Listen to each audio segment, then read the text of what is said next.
नितिन दास जी अपनी बात को खुद ही खंडन कर रहे हैं। तो जो लोग ये कहते हैं कि नितिन दास पैसे मांगता है प्रचार के लिए, अगर उसमें दम है, प्रचार करना है तो अपने पैसे से करे।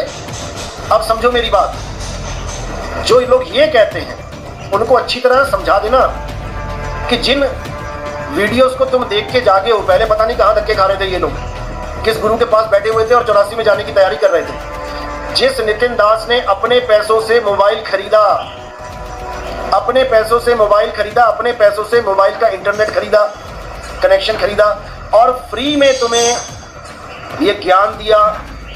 संतों के पास देखो आजकल के 3-3 हजार रुपए की क्लास लेते हैं बैठने के। तुम्हें सत्संग सुनना है, रजिस्ट्रेशन कराना पड़ेगा, 2-2 हजार, 4-4 हजार, 10-10 हजार का रजिस्ट्रेशन है। जाके देखो जरा, नाम दीक्षा के लिए 51-51 हजार रुपए आरती चौका होता है, तब नाम दीक्षा मिलती है।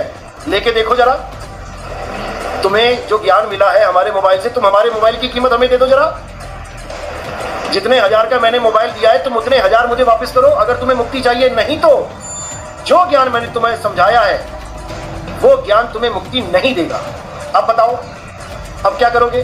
अब किसी और का ज्ञान सुनोगे?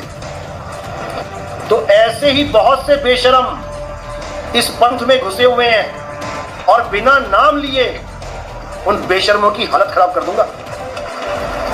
याद रखना इस बात को। जैसे तू इंपॉर्टेंट है तेरे घर वालों के लिए, वैसे ही हर जीव इंपॉर्टेंट है उस परमात्मा के लिए।